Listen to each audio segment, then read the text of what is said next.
sa Romania biglang lumipad sa ere. Ano na ang nangyari sa driver ng kotse? Malalaman natin yan maya-maya.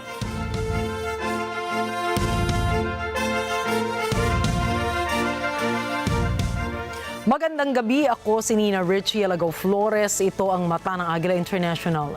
Para naman sa mga headlines ngayong araw ng Huwebes. Sandiganbayan idineklara si ZALDY bilang fugitive from justice. Mga kongresista na kasama sa BICAM committee na tatalakay sa proposed 2026 national budget, ating alamin kung sino-sino. Venezuelan oil tanker kinumpiska ng Estados Unidos. Estados Unidos may balak na kumalas sa NATO. At Pilipinas, tuloy-tuloy ang pagsungkit ng gintong medalya sa 2025 SEA Games sa Thailand. Appreciate the efforts of Shire.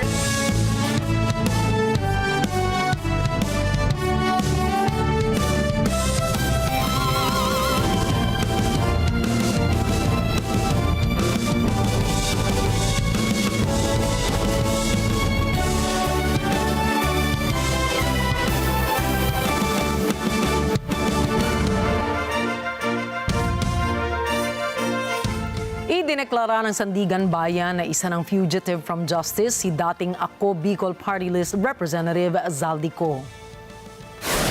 Sa inilabas na resolusyon ng Sandiganbayan noong December 10, sinabi ng Anti-Graft Court na nakakita ang ombudsman prosecutors ng serye ng hindi pagtugon at pag-iwas sa parte ni Ko para makaiwas sa paglilitis. Ayon pa sa Sandiganbayan, sa halip na sumunod sa utos ng Kamara na bumalik ng Pilipinas, ay hindi nag-comply si Ko sa inihaing sabina ng Independent Committee for Infrastructure o ICI. Hindi rin anya nagsumite ang dating kongresista ng counter-affidavit sa Office of the Ombudsman kaugnay sa reklamong kinakaharap niya. Mula rito ay kanselado na rin ang pasaporte ni Ko. Sa ngayon, nakikipag-ugnayan ng Department of the Interior and Local Government o DILG sa Portugal para sa pagpapauwi kay Ko sa Pilipinas.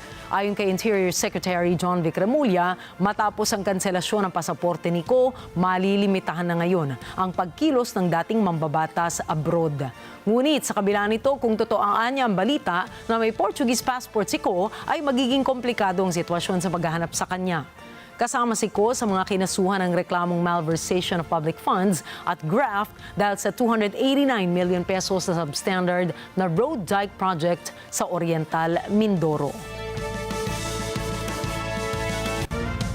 Alam ng Department of the Interior and Local Government o DILG ang lokasyon ni Senador Ronald Bato de la Rosa sa gitna ng mga ulat na may inihain na arrest warrant ang International Criminal Court o ICC laban sa kanya.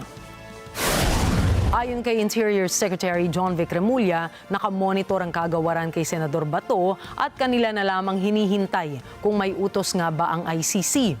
Saad pa ni Remulla, palipat-lipat ng lugar si De La Rosa gamit ang iba't ibang sasakyan sa tulong ng kanyang mga kaibigan. Ang katunayan anya sa nakaraang 3 linggo ay naispatan si Senador De La Rosa sa 6 na lokasyon. Sa kabila nito, tumangging sabihin ni Remulla ang mga lugar kung saan huling namataan ang mambabatas dahil confidential ang mga impormasyong ito.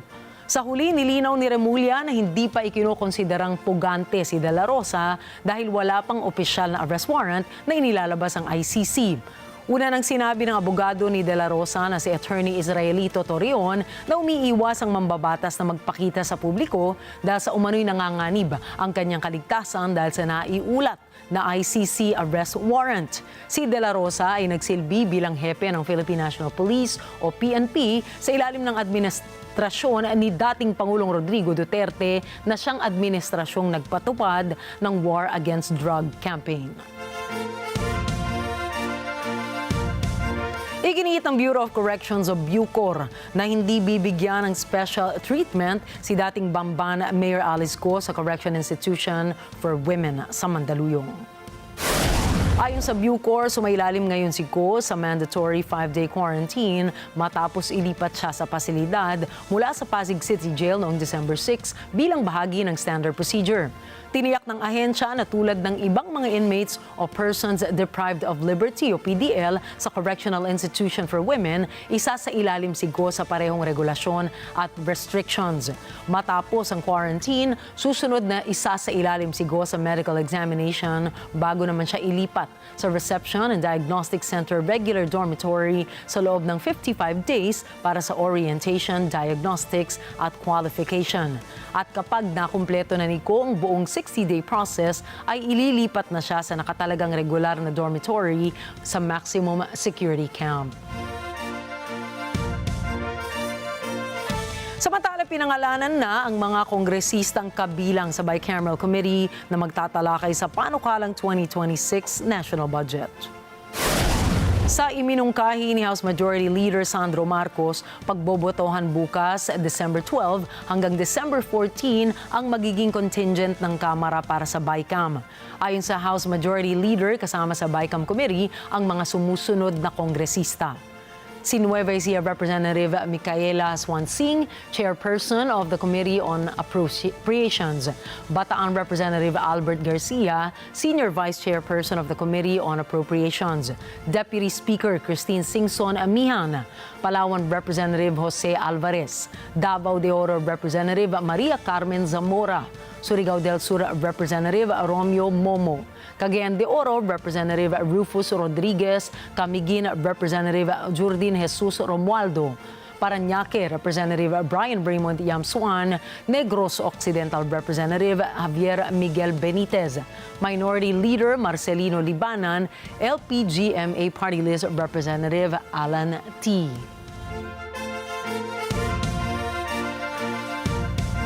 Muli pong tumaas ang presyo ng imported na pulang sibuyas batay sa monitoring ng Department of Agriculture o DA. Kaugnay nito ay tinaas ang kagawaran ng maximum suggested retail price o SRP ng imported red onions epektibo ngayong araw. Mula sa dating 120 pesos kada kilo ay tumaas ito sa 150 pesos kada kilo. Sa kabila nito, mananatili ang MSRP ng puting sibuyas sa 120 pesos kada kilo. Nilinaw ni Agriculture Secretary Francisco Chu Laurel Jr. na tumaas ang presyo ng pulang sibuyas sa mga supplier ng bansa sa Pilipinas. Kabilang narito ang China, India at the Netherlands.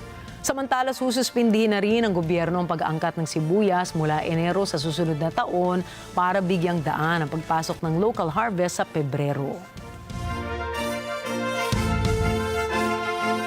Nagpulong ang mga senior defense officials ng Pilipinas at France upang talakayin ang planned military exercises at iba pang paraan ng pagtutulungan para sa susunod na taon. Pinangunahan ng Department of Defense o DND Assistant Secretary for International Affairs Marita Yoro ang panig ng Pilipinas sa isinagawang 5th Joint Defense Cooperation Committee o JDCC sa Mandaluyong City.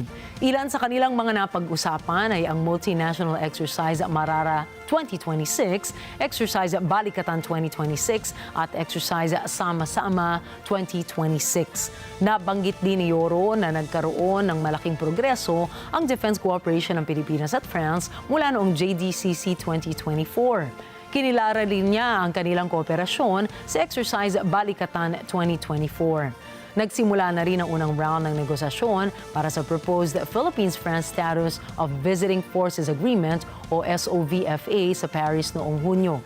Sinabi ni Yoro na mahalaga ang SOVFA sa pagtatalaga ng malinaw na legal framework upang suportahan ang mga joint military activity ng dalawang bansa. Ayon naman kay DND Assistant Secretary Arsenio Andolong, ang aktibidad na ito ay patunay ng pangmatagalan at tumatagal na defense partnership sa pagitan ng Pilipinas at France.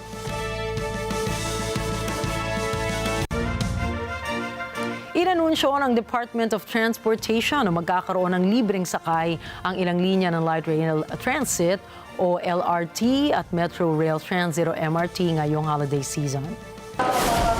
Kaugnay ito sa direktiba ni Pangulong Ferdinand Marcos Jr. ukol sa kaligtasan at maginhawang pagbiyahe ng ating mga commuter.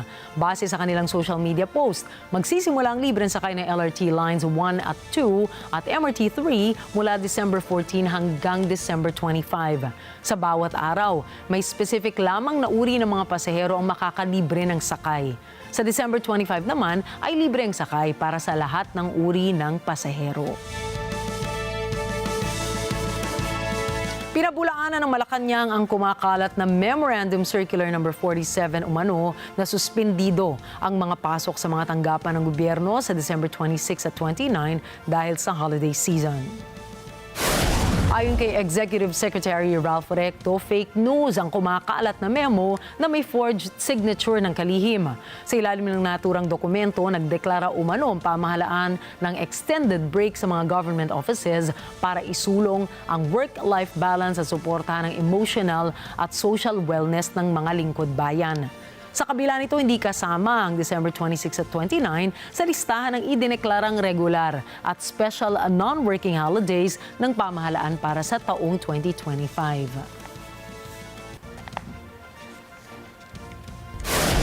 Susunod, India may dinedevelop na sariling air defense system. Estados Unidos kinumpiska ang oil tanker ng Venezuela. At NATO Alliance, mababawasan nga ba ng miyembro? Sino kaya ang kakala sa alyansa? Alamin ang mga detalye ng mga balitang yan sa pagbabalik ng Mata ng Agila International.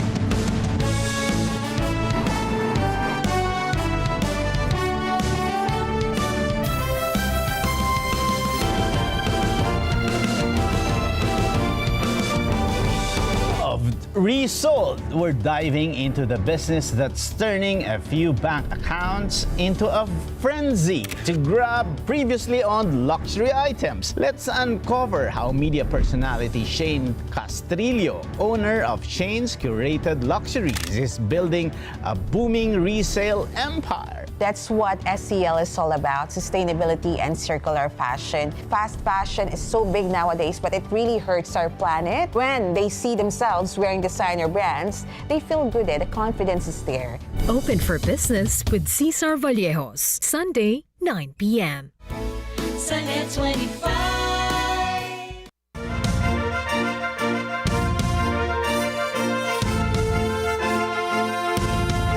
Nagsilikas sa Thailand ang daan-daang mga manggagawang Cambodian sa pagsapit ng ika-4 na araw ng sagupaan sa kahabaan ng border sa pagitan ng dalawang bansa.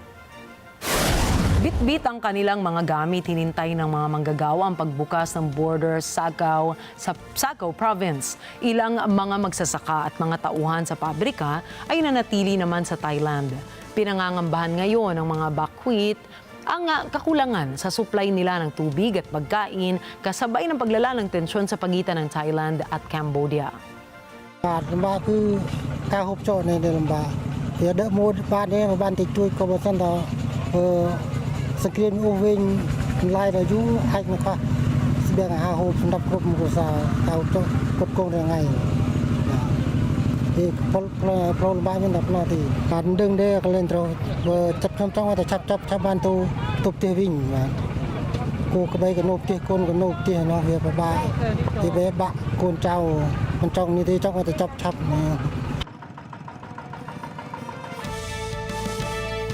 Nagpamalas ng lakas militar ang Estados Unidos at Japan matapos lumipad sa Sea of Japan ang dalawang US B-52 nuclear-capable bombers kasama ang Japanese F-35 at F-15 fighter jets.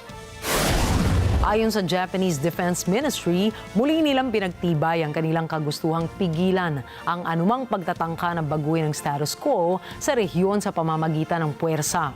Kanila ring kinumpirma ang kahandaan ng SDF at US forces kung magkaroon man ng higit pang tensyon. Isinagawa ng Japan at Estados Unidos ang kanilang air drills matapos ang military exercises ng China sa nasabing rehiyon noong nakaraang linggo. Sinundan pa ito ng joint flight ng Chinese at Russian bombers at carrier drills ng China na nag-udyok sa Japan na agad magpadala ng fighter jets. Hindi naman nagpatinag ang China dahil ayon sa Japan, tinutukan umano ang kanilang fighter jets ng radar beams ng Beijing. Maglulunsad ng Indigenous Multi-Layered Air Defense System o Air Dome ang bansang India upang maprotektahan ang Delhi NCR na capital ng bansa laban sa banta ng mga pag-atake ng missile, drone at fighter jets. Kaugnay ito sa paghihigpit ng national air security ng bansa dahil sa pagtatangka ng Pakistan na pabagsakin ang Akash Tir Command and Control System ng India noong kasagsagan ng Operation Sindoor. Ayon sa mga opisyal ng Senior Defense, gagamit ang Integrated Air Defense Weapon System o IADWS ng Developed Quick Reaction Surface to Air at Very Short Range Air Defense System missiles ng Defense Search and Development Organization o DRDO. Pangungunahan ng DRDO ang integration ng mga missiles, data links at surveillance system upang matiyak ang coordinated response sa iba't ibang uri ng banta. Ang Indian Air Force naman ang nagpapatakbo ng buong sistema. Sumailalim na sa testing ang naturang defense system noong August 23, taong kasalukuyan, sa baybayin ng Odisha kung saan matagumpay na napigilan nito ang 3 target mula sa magkakaibang altitude at distansya.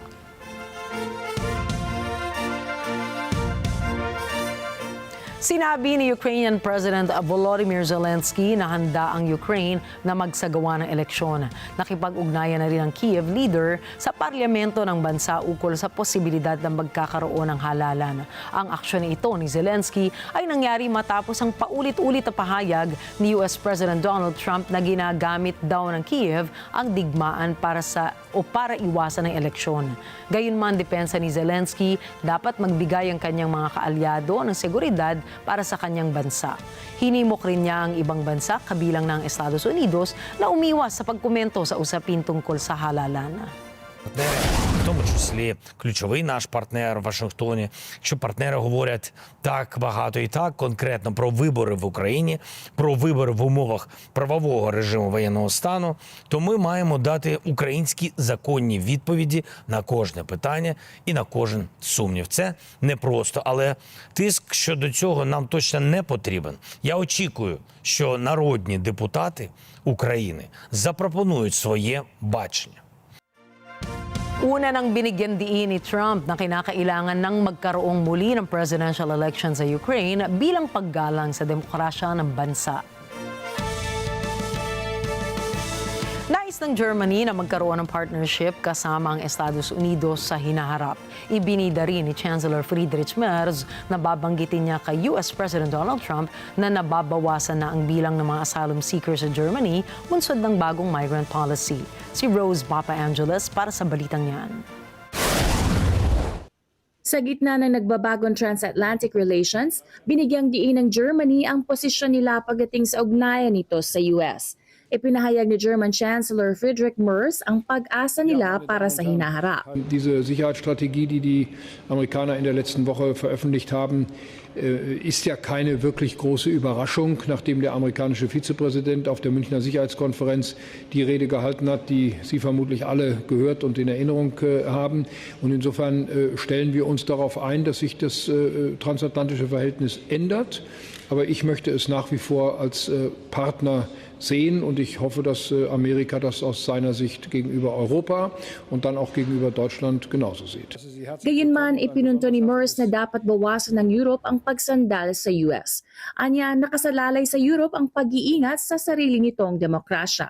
At sa kanyang susunod na pakikipagkita kay Trump, handa na ang isa sa mga mensaheng gusto niyang iparating. Ich habe bei meiner ersten Begegnung und auch später wiederholt dem amerikanischen Präsidenten gesagt, dass wir in Deutschland eine neue Politik in der Einwanderung und im Asylrecht machen. Ich werde ihm bei nächster Gelegenheit, wenn wir uns sehen, auch sagen, dass wir damit großen Erfolg haben, dass wir die Asylbewerberzahlen in Deutschland in etwa halbieren konnten. Und ich vermute mal, dass das auch von ihm anerkannt wird, dass wir eine Kurskorrektur vorgenommen haben in dem Bereich, der uns in der Tat in Deutschland erheblich beschwert hat. Und Rose Papa Angeles para sa mata ng Agila International, trusted, connected, on point. Nagsagawa ng malawakang anti-government protest sa Central Sofia sa Bulgaria nitong Miyerkules ng gabi bago magsagawa ng vote of no confidence. Очаквам това правителство да си замине, нови избори и мисля, че реакцията на народа, самия възход на народа, мисля, че трябва да избере истински демократични партии, а не корпулентните партии на ГЕРБ и ДПС ново начало. Това е. Kamakailan lamang binawi ng pamahalaan ng panukalang 2026 budget matapos ang nationwide protest laban sa nakaplanong pagtaas ng buwis sa nasabing bansa. Dahil rito nanawagan ng mga relihista ng pagbibitiw ng mga opisyal ng gobyerno at ilang relihista ay lumagda sa petisyong humihiling ng resignation. Nakatakdang magsagawa ang Bulgaria Parliament ng vote of no confidence ngayong Huwebes laban sa pamahalaan ni Prime Minister Rosen Zelensnikov. Lalong pinaigting ang seguridad sa mga lungsod sa Tanzania matapos kansilahin ang Independence Day celebration dahil sa banta ng umano'y anti-government protests nitong Martes. Ngunit pagsapit ng hapon, walang naiulat na demonstrasyong naganap. Aidha, jeshi la polisi lingependa kutoa wito kwa wananchi kuendelea kuzipuuza picha mjongeo na picha mnato zinazoendelea kusambazwa kwenye mitandao ya kijamii zikionyesha kwamba kuna maandamano yameanza maeneo mbalimbali. Taarifa hizo sio sahihi. Wanatumia picha mjongeo na picha mnato za matukio ya nyuma kama vile ya tarehe 29, tarehe 30 na tarehe 31 mwezi wa 10, 2025. Samantala, sa bansang Kenya, ilang aktivista ang naaresto dahil sa isinagawang solidarity protest sa harap ng Tanzanian High Commission sa Nairobi. Let not Kenyans think that we are free, that we are better than Tanzania. We are not. No African country is better off as far as governance is concerned. Yes. So we must come out and speak out because our voices are our weapons. They are the only weapons that we have, and we must use them and use them strongly. Isang panukalang magpapaikli ng sentensya ni dating Pangulong Jair Bolsonaro ang inaprubahan ng Kongreso ng Brazil. Si JC Yumul para sa balita.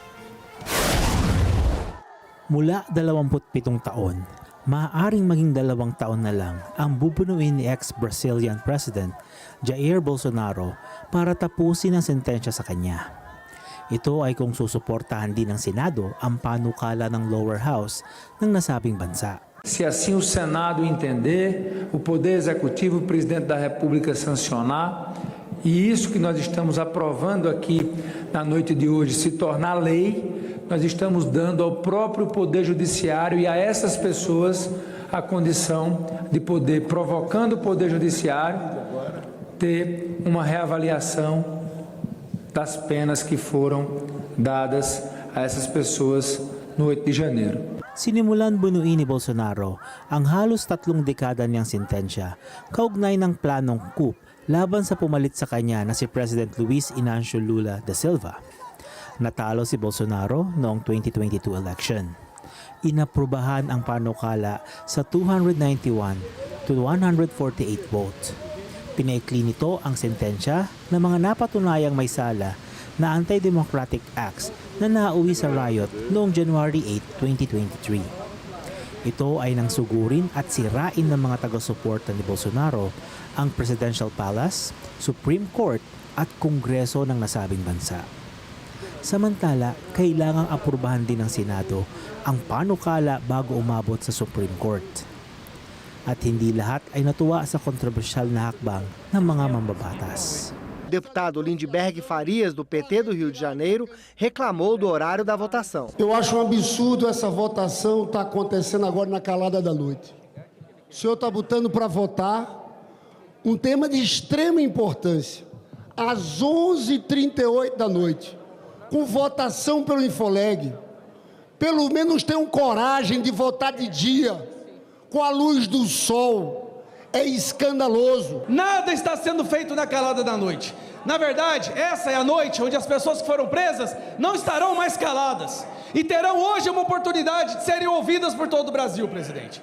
Então, nessa tentativa de retirar de pauta, o nosso voto é obviamente não.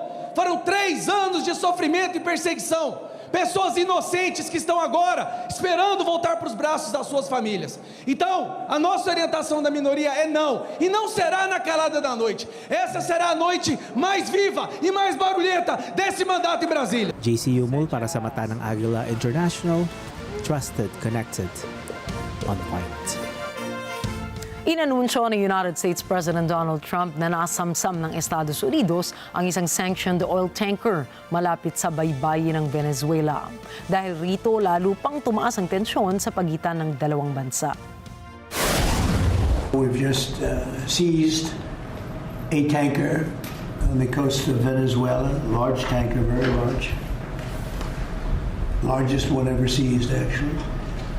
And other things are happening, so you'll be seeing that later, and you'll be talking about that later with some other people.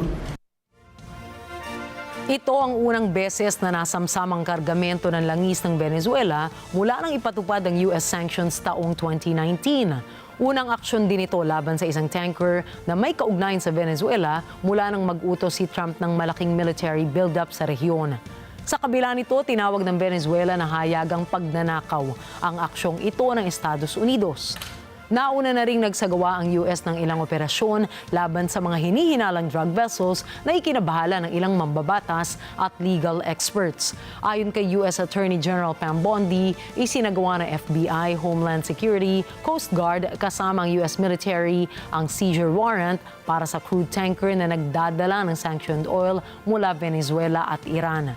Samantala, hindi pinangalanan ng Trump administration ng tanker o kaya ibinunyag ang eksaktong lokasyon nito. Posibleng gawing requirement sa mga foreign tourists na papasok sa Estados Unidos ang pagpapakita ng kanilang 5 taong social media life o history. Ito ay dahil isinusulong ngayon ng US Customs and Border Protection o CBP ang nasabing bagong panukala. Ayon sa Federal Register, ito ay pagsunod sa Executive Order 14161 ni United States President Donald Trump na layong palakasin ang seguridad laban sa banta ng terorismo. Sakop ng panukala mga biyahero mula 42 visa waiver countries na kailangang magbigay ng kanilang social media accounts. Kasama rin sa magiging requirement ang mga ginamit na phone number sa nakalipas na 5 taon, email address sa loob ng 10 taon, pati IP address at metadata mula sa digital photos. Mananatiling bukas ang public comments sa naturang polisiya sa loob ng 60 araw. Obserbasyon ng ilang analysts, itong pinakabagong hakbang ng Administrasyong Trump sa paghihigpit sa immigration, kasunod ng crackdown sa mga foreign students at mga manggagawang nagpahayag ng kritisismo sa social media.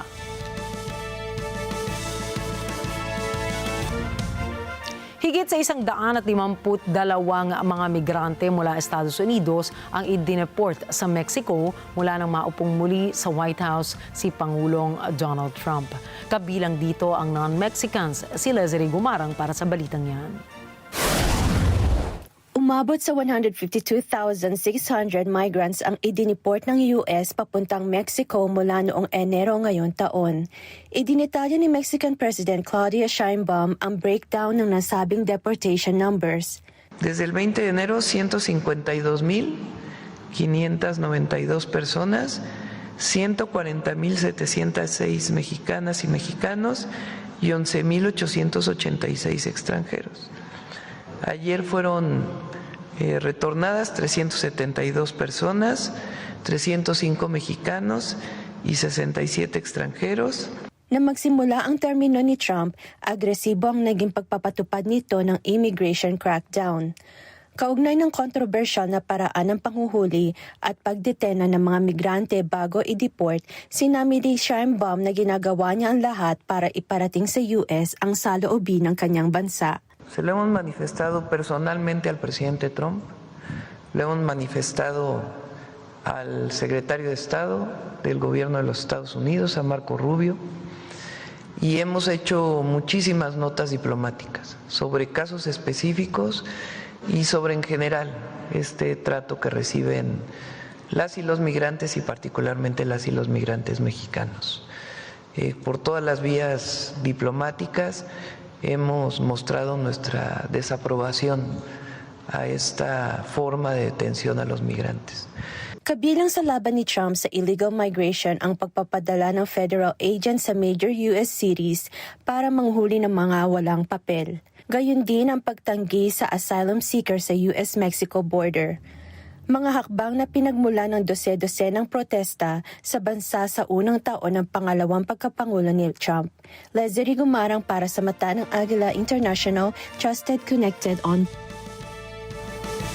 The most obnoxious reporter. Ganyan tinawag ni US President Donald Trump ang isang White House reporter.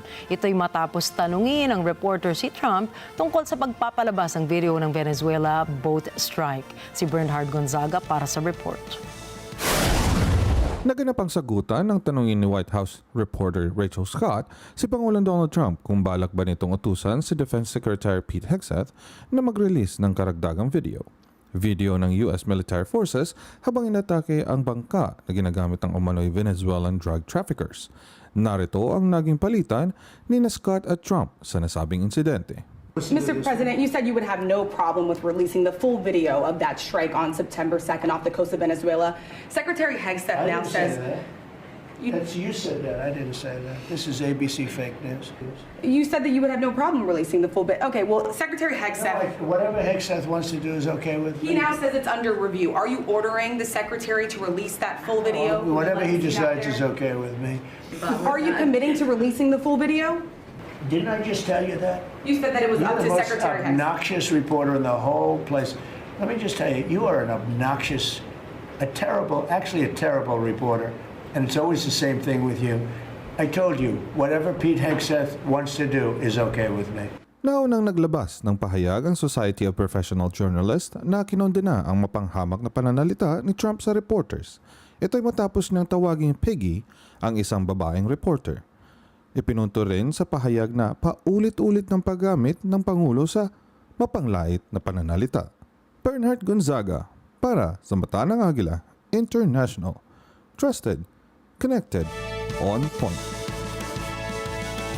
Tapusin na ang Trump deployment ng National Guard troops sa Los Angeles. Yan ang mahigpit na utos ng isang federal judge sa California na nagsabi ring ibalik na ang puwersa sa kontrol ng gobernador. Si Terlin Cunanan para sa mga detalye. Lumabi sa kanyang otoridad. Pasya ni U.S. District Judge Charles Breyer sa ginawang pagdedeploy ng National Guard troops sa Los Angeles, California ni U.S. President Donald Trump. Ang nasabing pasya ng San Francisco-based judge ay pinakabagong balakid sa Pangulo at ng kampanya nitong mag-deploy ng National Guard troops sa mga lungsod na Democratic control. Isang kakaibang paggamit sa militar para sa domestikong layunin. Ayon sa judge, lumampas si Trump sa otoridad nang kontrolin nito ang California National Guard units at ipadala sila sa Los Angeles at iba pang lugar bunsod sa mga protesta laban sa federal immigration authorities. Ayon kay Breyer, walang ebidensya para suportahan ang akusasyon ng administrasyon na rebellion ang mga protesta laban sa gobyerno at kinailangang magpadala ng mga sundalo. Tinanggihan din ni Breyer ang pahayag ng administrasyon na walang kapangyarihan ng mga korte na suriin ang desisyon ng Pangulo na kontrolin ang State National Guard units kung emergency. Anya, ito'y isang labis na pananaw sa kapangyarihan ng presidente. Ang pasya ng nasabing judge ay bunsod ng isang reklamo na isinampa ni California Governor Gavin Newsom. Si Newsom ay isang prominenteng kritiko ni Trump. Hiningi nito sa korte na harangan ng August order ng Trump administration na kontrolin ang 300 California National Guard troops hanggang February 2, 2026. Kontrolado ng mga estado ang National Guard units, pero pwede silang tawagin sa federal service sa natatanging mga pagkakataon. Terilyn Cunanan para sa Mata ng Agila International. Trusted, connected, on point. Ekonomiya ang sentro ng talumpati ni United States President Donald Trump sa kanyang mga taga-suporta sa Pennsylvania. Sa isang speech na puno ng patama, tinawag niyang gawa-gawa ang affordability crisis at inimbento lang anya ito ng mga Democrats. Idiniin ni Trump sa talumpati ang opinyon niya tungkol sa ekonomiya at pag-atake sa mga kontra sa kanyang administrasyon. Let's hear more from Thomas I. Likeness. The event was reminiscent of Trump's campaign rallies. In a long, rambling speech that went on for more than an hour and a half, he played to the crowd. He talked to the converted who cheered and waved signs that read, "Bigger paychecks" and lower prices. Trump veered away from any hard facts on the economy. Instead, he focused on past grievances. He once again claimed that he, not Joe Biden, won the 2020 election. Trump also spent time attacking the news media, windmills, and immigrants, particularly migrants from Somalia. These are people that don't work in their own country. Their own country is a failure. They have no money there, and yet they come into our country and steal tens of billions of dollars. How stupid are we to allow that to happen?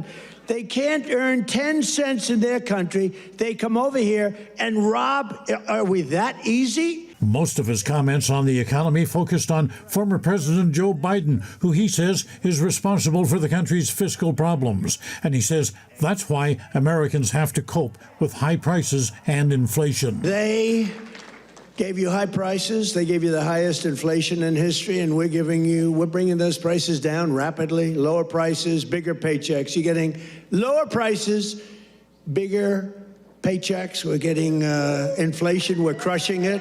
Trump blames Biden for inflation despite his own economic policies such as tariffs, which have been pushing up prices, further fueling inflation.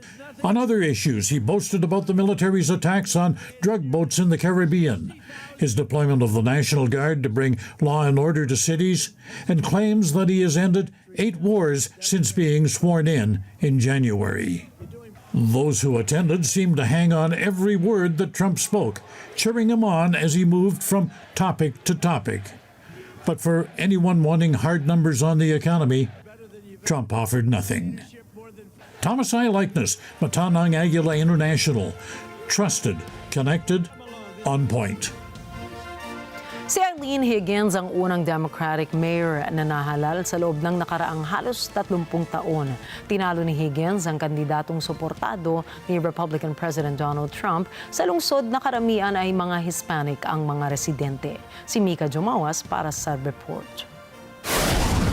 Tinawag ang eleksyon para mayor kay Eileen Higgins kalahating oras bago magsara ang polls. Batay sa naunang mga resulta, lumabang na ng 18 percentage points ang dating Miami-Dade County Commissioner laban sa kanyang Republican opponent na si Emilio Gonzalez. Well, good morning, everyone. It was a very exciting day yesterday in the city of Miami. The residents decided to embark upon a different direction, one especially focused on making sure they get a city government that focuses on getting things done. That's going to mean for me a lot of work getting in there in the administration and looking for ways that the city can become more efficient, can serve its residents better, can make sure that we're operating in a cost-effective manner so that the people who live here get the government they deserve, a government that treats them as if they are customers. Ipinunto ni Higgins ang issue tungkol sa affordability, bagay na itinuturing ni Trump na gawa-gawa lang ng Democrat. Right, the affordability crisis, we are the tip of the spear of the affordability crisis in America. We've got to build more affordable housing. Pinatamaan ni Higgins ang mga mambabatas na aniya'y gumagamit ng papanlait na pananalita.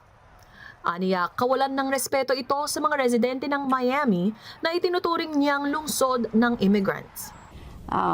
We seem to have entered an epoch where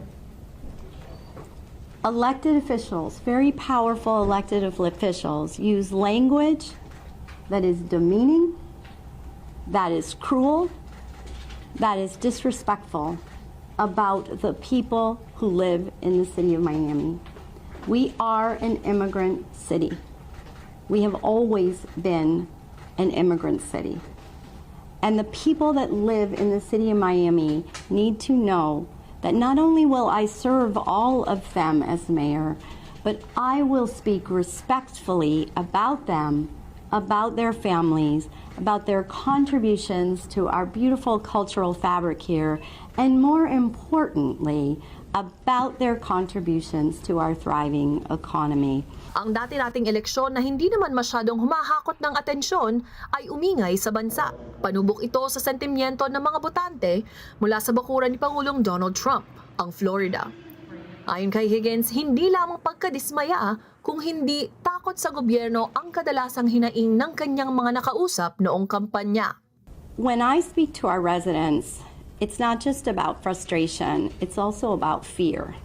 They've never been afraid of their government before, and now they are. And there has not been a community meeting that I have gone to where I have not had someone come up, give me a hug, whisper in my ear, and say, my brother was taken, my uncle was taken. Sometimes they'll tell me it was to Alligator Alcatraz, sometimes they have no idea where their relative is. And that, first of all, is so dehumanizing, and we all agree, right? Hindi isinantabi ni Higgins ang kahalagahan ng legal na paraan ng immigration. Pero ayaw aniya ng mga residente ang isang gobyerno na naghihiwalay ng pamilya na walang maayos na proseso. Right? We all want a strong border. We want to know who's coming and leaving from our country. That's how we're going to stay safe. We all want a legal path to immigration so we can keep our economy strong that clears people and makes sure that they are not a security risk to our country. And so folks will say that all the time, but what they don't want is a government that basically takes their family members away without due process and they have no idea what's happening. Ang pagkapanalo ni Higgins ay dagdag sa momentum ng Democrats na noong isang buwan ay nanalo sa sunod-sunod na eleksyon. Nilagay sa alanganin ng mga nasabing tagumpay ang monopolyo ni Trump sa Kongreso sa darating na 2026 midterm elections. Ang 61 taong gulang na si Higgins ay kauna-unahang kandidatang babae at non-Hispanic mula noong 1990s na nanalong mayor ng Miami, isang lungsod na may 487,000 na residente na bahagi ng Miami-Dade County. Mika Dumawas, para sa Mata ng Agila International, trusted, connected, on point. Umigting ang global tension matapos isumite ni U.S. Representative Thomas Massie sa Kongreso ang isang panukala na kakalas na ang Estados Unidos sa North Atlantic Treaty Organization o NATO. Ayon sa panukala ni Massie, ang pagiging kasapi ng Estados Unidos sa NATO ay salungat sa pambansang interes sa seguridad ng Estados Unidos. Wala pang tiyak na petsa kung kailan pag-uusapan ng House of Representatives ang naturang panukala. Ngunit naalarma na ang maraming bansa sa Europa, lalo't naniniwala ang maraming geopolitical experts na tatamaan ng nasabing hakbang ang pinakapundasyon ng NATO, ang prinsipyo ng collective defense o ang patakaran na kapag sinalakay ang isang estado, buong alyansa ang magtatanggol. Nakasaad din sa Article 5 ng North Atlantic Treaty na ituturing ng lahat ng kasapi ng NATO na ang anumang armadong pag-atake laban sa isang miyembro nila ay pag-atake sa buong alyansa. Ayon sa mga eksperto, kapag nangyari ang nasabing sitwasyon, obligado ang bawat bansa na agarang kumilos sa paraang pinili nilang naaayon. Maaari itong diplomatikong suporta, intelligence operations o mismong paggamit ng puwersang militar. Habang lumalakas ang panawagang America First sa loob ng US political landscape, napansin din ng mga eksperto na mas lumalalim naman ang pagkabahala ng Europa sa isinusulong na prinsipyo ng Estados Unidos. Buo ang paniniwala ng maraming war analysts na ang pag-atras ng US ay magiging malaking puwang sa defensive shield na ilang dekadang itinayo sa ilalim ng NATO. Dagdag pa nila, sa sandaling umalis ang Estados Unidos sa NATO, mawawala ang pinakamalaking bahagi ng militar, intelligence capability at strategic deterrence ng alyansa. Susunod, kotse sa Romania biglang lumipad sa ere. 2 gusali sa Morocco gumuho. At ating alamin ang medal tally ng Pilipinas para sa 33rd SEA Games sa Thailand. Detalye po ng mga balitang yan sa pagbabalik pa rin ng Mata ng Agila International.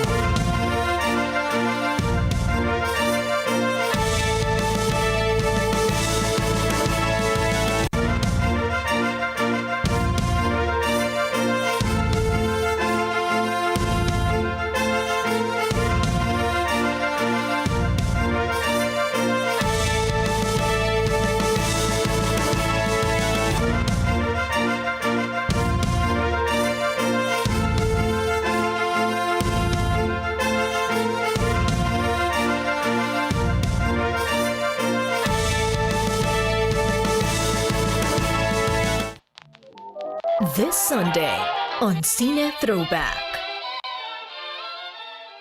They say that I was born the coldest day on earth. They say that I was born with a frozen heart. Some might even say I was carried at womb's length. There are 3 rules that whatever happens, you must not forget. Never touch the hands of my heart. Yes, I know. Yes, but what else? Keep your temper under control. And rule number 3 is when you don't know, and by far the most important, whatever else you do, you must never, ever fall in love. Straight in the eye, all I see are stars. This Sunday, 12 p.m. here on Net 25. Let's net together. Sunday 25. Sunday 25.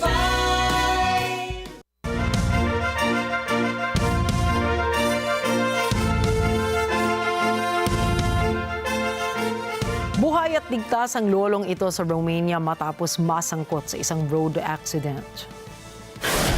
Ayon sa lokal na ulat, nawala ng kontrol ang lolong driver matapos lumampas sa speed limit ang kanyang pagpapatakbo sa sasakyan. Dahil dito, tumama siya sa 2 kotse at sa tila lumipad sa ere. Bumagsak naman ang kotse sa isang lote ng gasolinahan. Agad namang rumesponde ang ambulansya at nakumpirmang nagtamo lamang ng minor injuries ang driver. Napag-alaman na inatake ng sakit ang matandang driver kaya hindi na niya nakontrol ang minamaneho niyang kotse.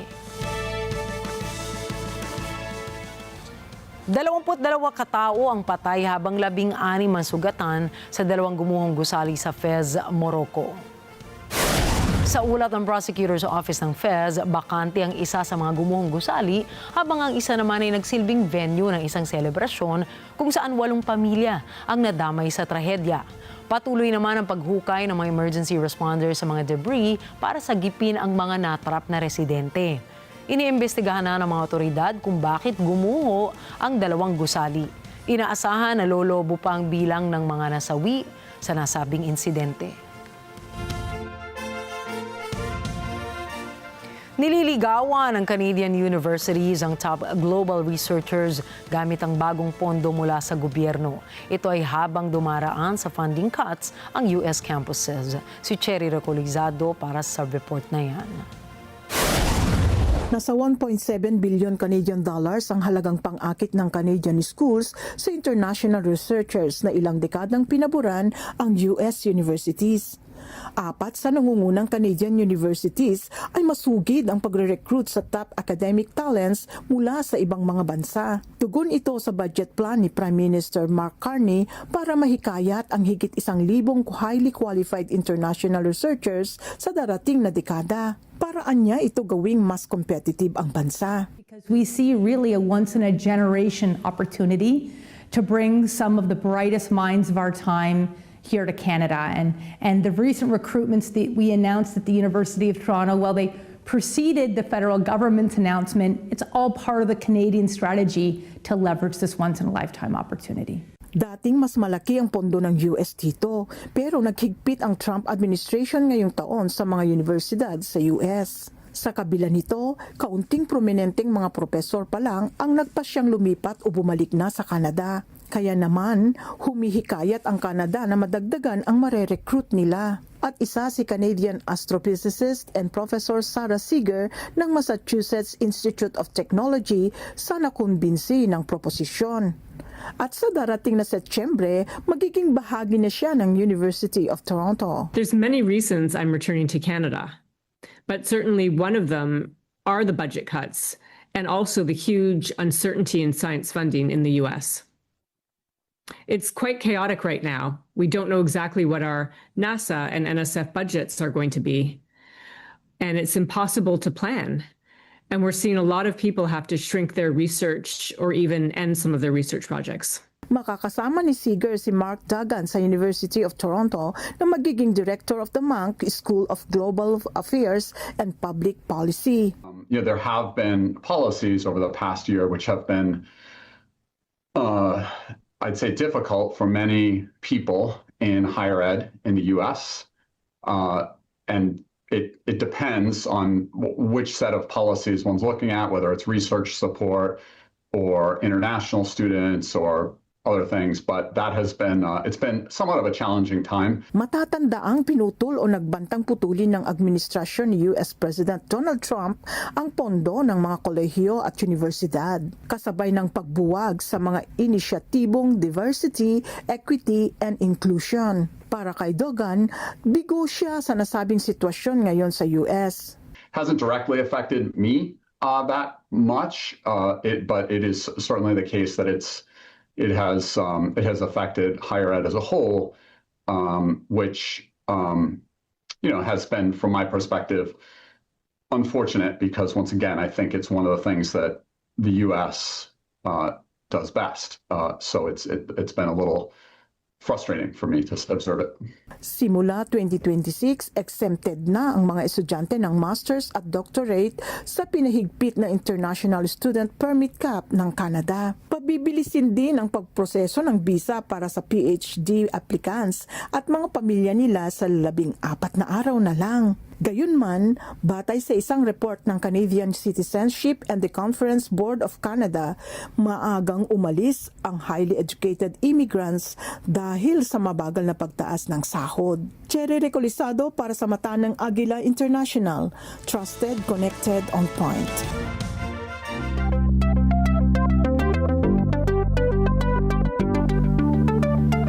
Matapos ang pagpapatupad ng social media ban ng Australia para sa mga kabataang nasa edad 16 na taon pababa, pinaplano na rin itong gayahin ng Denmark. Inanunsyo ng Danish government na nagkasundo ang mga partido sa parliament na ipagbawal ang social media access para sa mga batang wala pang 15 taong gulang. Ayon sa mga pag-aaral, 98% ng kabataang Danish na under 13 ay mayroon pa ring social media account at halos kalahati ng mga batang wala pang 10 taong gulang ay gumagamit na rin. Ayon naman sa Digital Affairs Ministry, dumaraan pa sa konsultasyon at ilang pagbasa sa parliament ang panukalang social media ban para sa mga under 15 na posibleng maging batas sa kalagitnaan o dulo ng susunod na taon.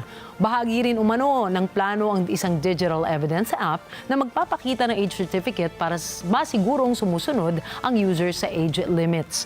Pero babala ng ilang eksperto, hindi laging epektibong ganitong klaseng restriction at maaari ring makalabag sa karapatan ng kabataan.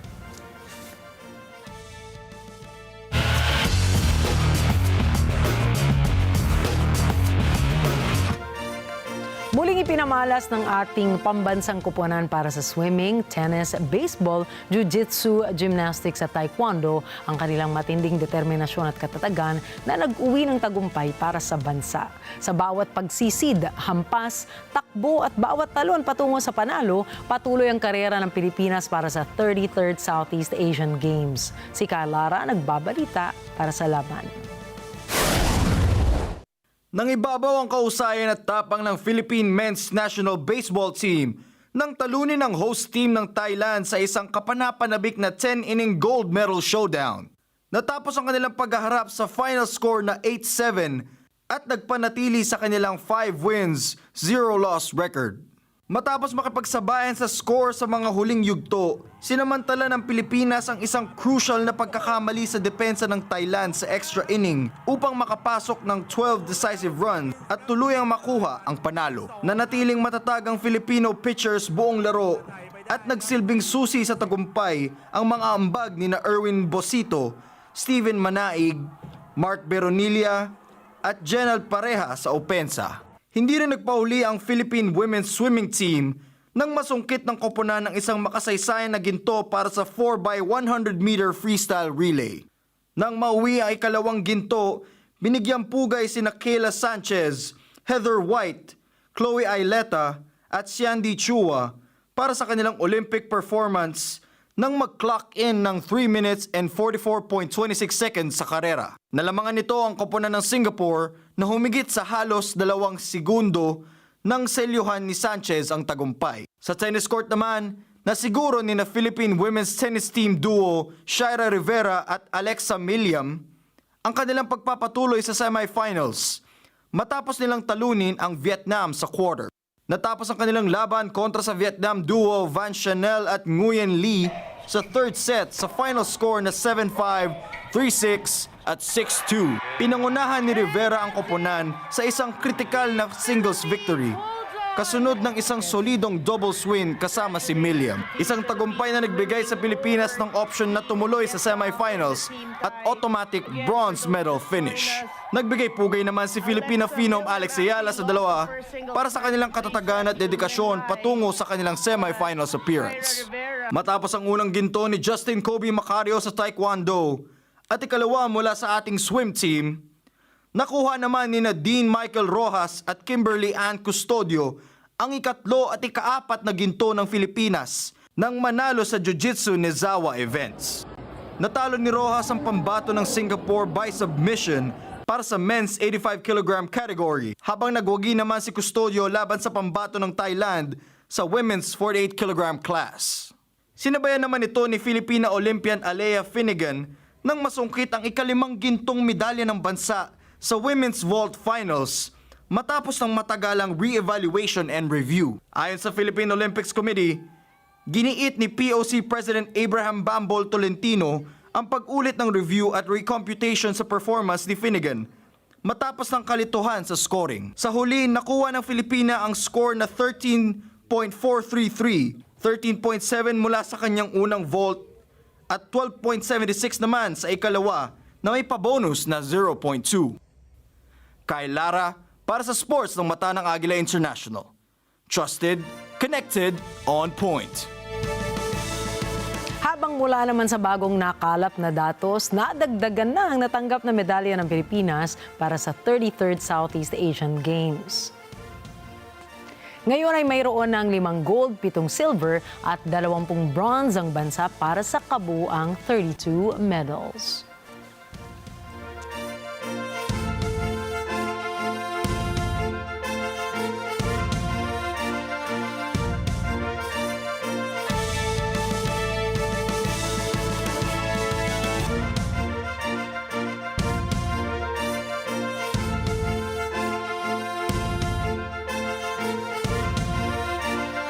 At narito kami para maghatid ng balita saan mang dako ng mundo. Muli, ako si Nina Richie Alagaw Flores at ito po ang mata ng Agila International. Trusted, connected, on point.